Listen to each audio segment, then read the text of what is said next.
Ang mabuting balita ng Panginoon ayon kay San Juan.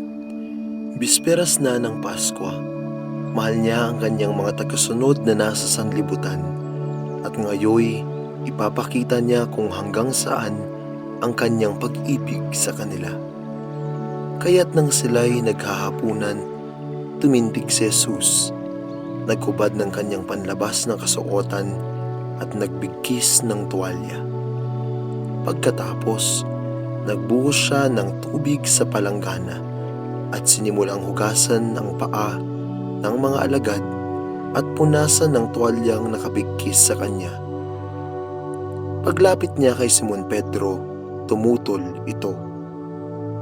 "Panginoon," sabi niya, "di yata't kayo pa ang maghuhugas ng aking mga paa?"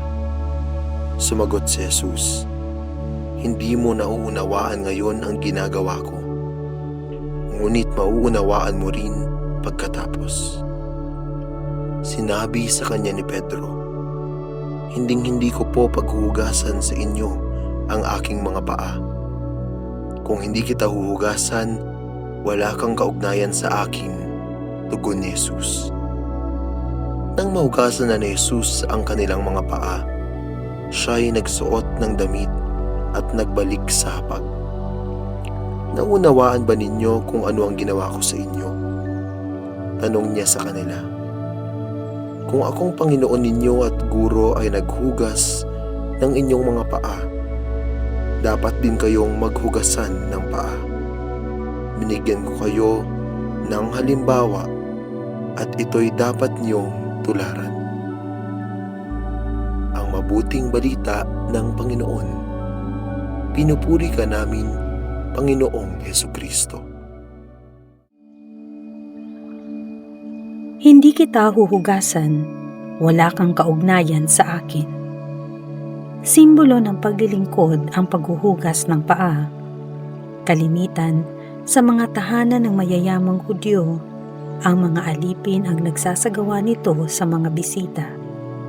Sa mga tahanan naman ng mga karaniwang tao, binibigyan lang ng tubig ang mga bisita at sila-sila na ang naghuhugas ng kani-kanilang mga paa. Bahagi ito ng kinauguliang pagtanggap sa kapwa, lalo na kung galing sa paglalakbay sa maalikabok na daan.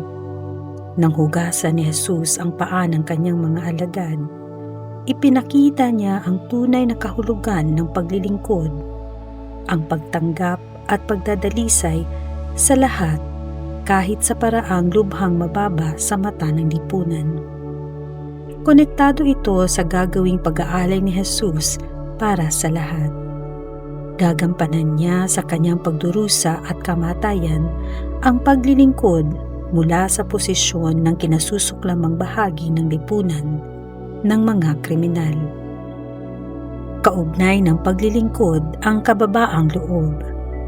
Mula sa niyayakap na pananaw ng mga aba at nasa laylayan ng lipunan, nagiging mas totoo ang awa at habag para sa kapwa.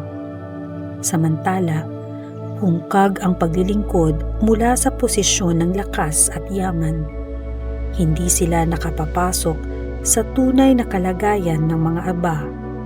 Hindi nila nakikilala ang pinanggagalingan at mga ninanais marating ng mga pinaglilingkuran.